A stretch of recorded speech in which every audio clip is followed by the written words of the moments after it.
Hola, hola, bendiciones. Espero que se encuentren todos muy bien en el lugar donde están. Vamos en este momento a pedirle a Dios que nos envíe su presencia para que ese Espíritu Santo venga y nos inunde, que nos llene.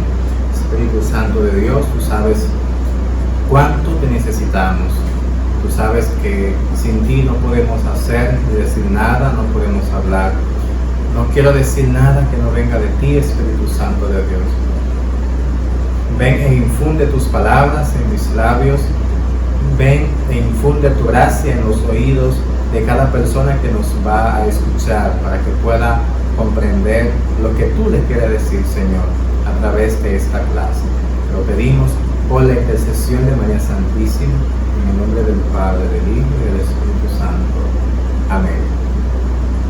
Bien. En este día vamos a hablar un poco sobre lo que es el canon de las escrituras. No sé si en algún momento tú has escuchado hablar del canon, de qué es eso. Tal vez lo que más te suena es de algún santo que haya sido canonizado. Dice, bueno, se relaciona un poco. Y pues efectivamente tiene una cierta relación, en el sentido de que cuando dice que San Francisco de Asís o que fulanito fue canonizado, es que fue integrado al listado de los libros de los santos, de aquellas personas que la Iglesia ha reconocido que llevaron una vida de santidad, y fueron canonizados, fueron agregados a ese libro, a ese listado. Entonces, es algo muy parecido con relación a la Biblia. El canon de la Biblia, el canon es como ese listado o inspirados, esos libros que la Iglesia ha reconocido como inspirados y que los ha aceptado y que ha dicho, esos libros realmente cuentan con la inspiración de Dios cuando fueron puestos por escrito. Y de eso vamos a hablar un poquito en este día. Nuestra Biblia tiene, les decía en la introducción de la materia, tiene 73 libros y esta Biblia está compuesta, tiene dos testamentos, que es el Antiguo Testamento y el Nuevo Testamento. Entonces, cuando vamos y vemos algunos de los tipos de cánones que tiene la Biblia, vamos a poder encontrar, por ejemplo, el canon de los judíos.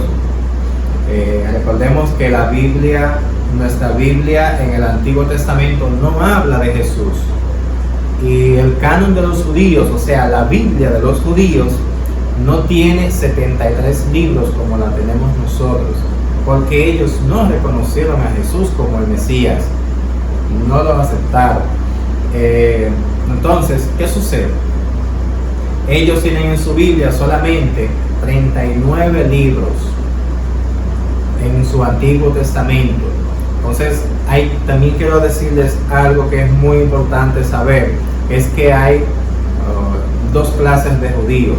O sea, están lo que son los judíos de Jerusalén, los judíos ortodoxos, los judíos más conservadores, y los judíos de Alejandría, los judíos de la diáspora, los judíos que estaban viviendo fuera de Jerusalén. Entonces, los judíos conservadores, ellos tenían en su canon, su libro, su Biblia, solamente 39 libros. Pero los judíos de Alejandría, los judíos de la diáspora, estos tenían más libros, tenían 46. ¿Por qué 46? ¿Por qué la diferencia? Pues porque ellos consideraban como inspirados aquellos libros que eran escritos en Jerusalén. O sea, los judíos decían, si un libro no es escrito en Jerusalén y no es escrito en el idioma hebreo o en arameo, no es considerado como inspirado. Era una de las reglas, de los requisitos que ellos tenían para establecer que un libro era considerado como inspirado o no. Entonces, los judíos que estaban fuera de Jerusalén, es como que te digan, bueno, estamos en República Dominicana, Dios le habla al hombre solamente en República Dominicana. Y los libros que Dios le inspire a los sacerdotes de República Dominicana solamente serán esos los libros considerados como inspirados.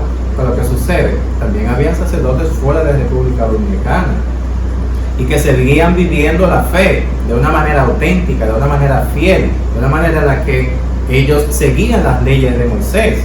Entonces, Dios no se limita a un espacio físico particular. Dios va más allá de las fronteras.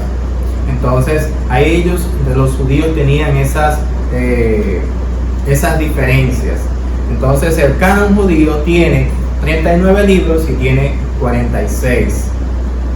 Más sin embargo, cuando vamos a lo que es el canon de los protestantes, podemos ver que ellos tienen en su Biblia 66 libros. ¿Por qué 66? Porque ellos adoptaron el canon judío de los judíos más conservadores de la diáspora y dejaron fuera 7 libros considerados como no inspirados por ellos, y estos libros llamados libros deuterocanónicos. Entonces, estos libros deuterocanónicos los judíos de Jerusalén los rechazaron, como ya les había dicho ahorita, por la razón de que no fueron escritos en Jerusalén y fueron escritos en griego, un idioma que ellos consideraban como un idioma pagano y que no aceptaban. También los protestantes, como les decía, ellos adoptan estos 39 libros y dejan también o rechazan los 7 libros deuterocanónicos. Martín Lutero, ya con la reforma protestante en el siglo XVI, es donde acepta, cuando él decide pues salir de la iglesia y darle como cierta forma a la Biblia que ellos iban a utilizar. Ellos tienen en su Biblia 66 libros. Nuestra Biblia católica tiene 73 libros en total. Por eso la Biblia tiene 46 libros del Antiguo Testamento y tiene 27 libros del Nuevo Testamento. Los protestantes adoptaron los 39 libros de los judíos de Jerusalén y los 27 libros de la Iglesia Católica. O sea, la Biblia que tienen la Biblia que tienen los protestantes, ellos tomaron esos 39 libros del Antiguo Testamento y tomaron 27 libros de la Iglesia Católica. ¿Ok?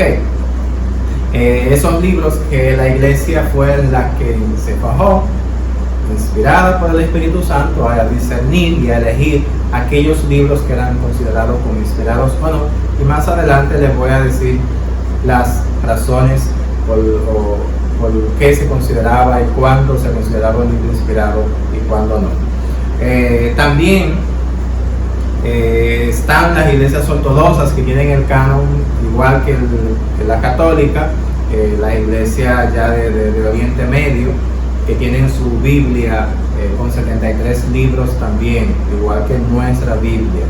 Si tú tienes en tu casa una Biblia y tienes solamente 66 libros, es importante que recuerdes que es una Biblia protestante. ¿Está mal eso o está bien tener una Biblia protestante? Bueno, mira, hay diferentes versiones de Biblia. La Biblia, o sea, un católico, si quiere tener una Biblia protestante, la puede tener para tenerla como de estudio. La Biblia Reina Valera, por ejemplo, es una Biblia, es buena, pero le faltan los 7 libros. Entonces, no necesitas esa Biblia si pueden tener la católica completa.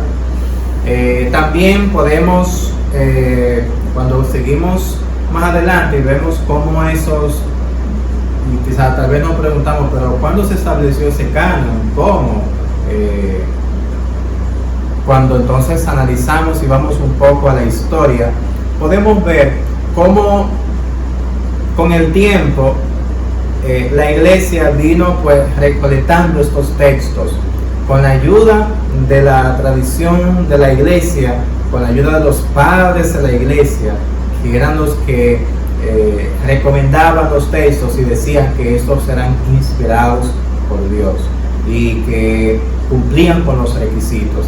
Y más adelante les voy a decir. Entonces, cuando vamos y buscamos un poco en la historia de la iglesia y buscamos estos concilios, podemos ver que la iglesia consideraba algunos esos textos inspirados, canónicos o inspirados, y otros también los rechazaba. Y esos que la iglesia rechazó son considerados como libros apócrifos.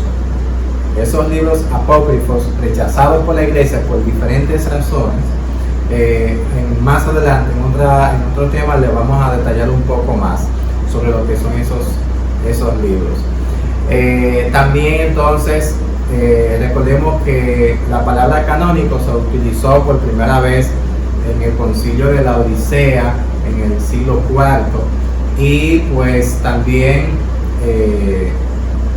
se habló y se estableció estos cánones en el concilio de Hipona en el siglo IV también, y allí fue como donde se estableció, donde se hizo esa convocatoria, donde se reunieron diferentes líderes, donde pusieron cada uno su granito de arena, donde ellos explicaban y decían cuáles libros, ellos decían cuáles libros ellos consideraban como inspirados, cuáles no, estuvieron en consenso allí, y pues se estableció ya desde el siglo IV, se conocía el estado oficial de los libros, de esos 73 libros considerados como inspirados.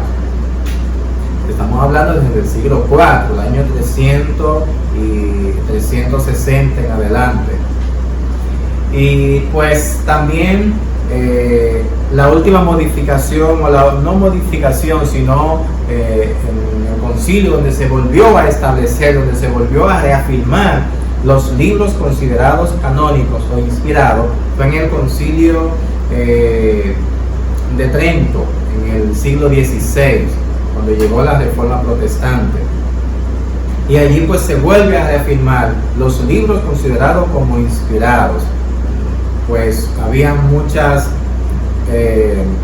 controversias, muchas especulaciones, muchas dudas de diferentes movimientos, pero al final pues se estableció y se dijo, estos son los libros.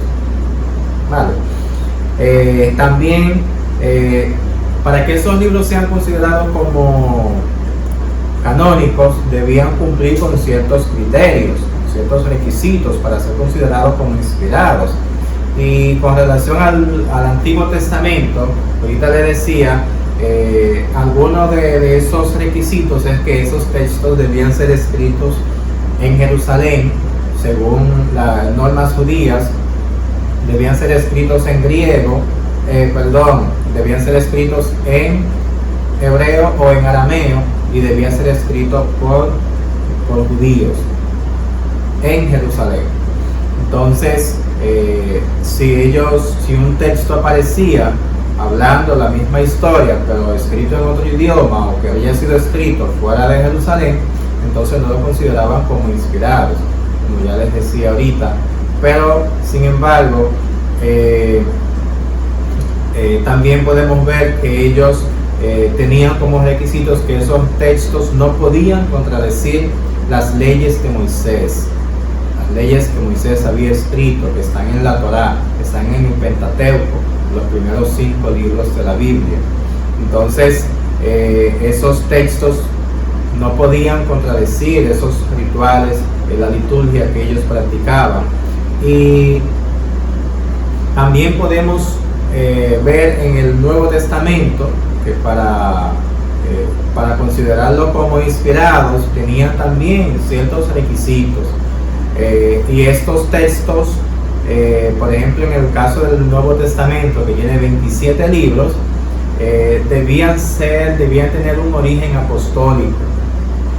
¿Cómo es un origen apostólico? Bueno, pues que lo haya escrito uno de los discípulos que tuvo, uno de los 12 discípulos de Jesús.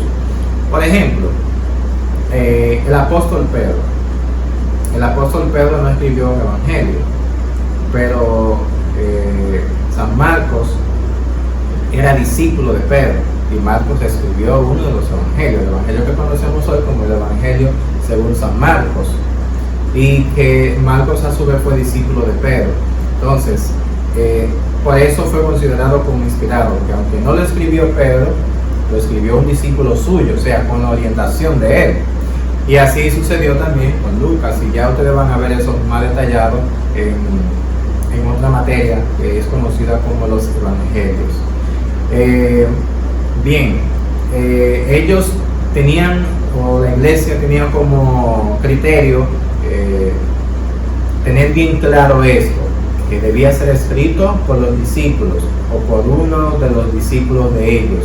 Y los padres de la iglesia reconocían esos textos, reconocían esos escritos y lo validaban y le decían: estos textos yo los recibí de fulano, del obispo tal, y el obispo tal se lo pasó a tal obispo y ha llegado hasta mí. Es auténtico, es real, es verídico, es de fiar. Entonces, esos textos no podían contradecir lo que Jesús había dicho, lo que el verdadero evangelio, la buena nueva que Jesús ya había proclamado. También fueron textos usados por los apóstoles, y que es importante saber que estos libros del Nuevo Testamento no fue que Jesús iba hablando y ellos iban escribiendo, no, esos textos fueron escritos años después. Hubo primero una tradición oral donde se comentaban unos a otros las historias, bien, y luego se fueron poniendo por escrito. Y también pues estos libros debían ser auténticos porque mantenían el mensaje original de Jesús. Y pues también podemos ver que en nuestro canon tiene unas divisiones que son conocidos como los libros protocanónicos y los libros deuterocanónicos. Y los protocanónicos hace referencia a aquellos libros que fueron y son considerados como inspirados, como ya les había dicho anteriormente, considerados como inspirados tanto por los judíos en el caso del Antiguo Testamento y como por la iglesia también con relación al Antiguo Testamento y al Nuevo Testamento. Y su inspiración nunca fue dudosa. También con relación a los libros deuterocanónicos, que son aquellos libros de la Biblia de cuya inspiración sí se dudó. En algún tiempo se dudó de su autenticidad por algunas iglesias particulares, mas nunca por la Iglesia Católica. Estos libros deuterocanónicos, aunque hubo duda, la iglesia los estudió, los analizó y vio que no había contradicción de estos libros, que no contradecían la iglesia, no contradecían lo que Jesús realmente había proclamado. Y vemos entonces que en el Antiguo Testamento esos libros considerados como deuterocanónicos son 7, y es importante que lo anoten, que lo tomen en cuenta para que les pueda servir de referencia cuando en algún momento quieran comprar alguna Biblia. Puedan ver que en esta Biblia tiene dentro de su canon, de su listado, al libro de Tobías, un libro bellísimo, el libro de Judith, el libro de Sabiduría, el libro de Eclesiástico, el libro conocido como Baruch, primera y segunda de Macabeos, así como también estos libros, también conocido como Esther, y algunos textos de Daniel que fueron escritos en griego, y algunos judíos dudaban de su autenticidad por la misma razón. Bien, entonces con esto quiero que quedemos bien claro con relación a lo que es el canon de las Sagradas Escrituras. Recordar que nuestro canon, nuestra Biblia, tiene 73 libros considerados como inspirados. Bien, así que por el día de hoy vamos a dejarlo hasta acá y vamos a hablar en otro encuentro sobre el Antiguo Testamento. Vamos a hablar brevemente algunos aspectos que debemos conocer sobre nuestro Antiguo Testamento, el que contenemos hoy en día. Así que el Señor nos bendiga, nos guarde y nos guíe y nos permita pues seguir aprendiendo sobre su palabra, sobre su mensaje. En el nombre de Jesús. Bendiciones.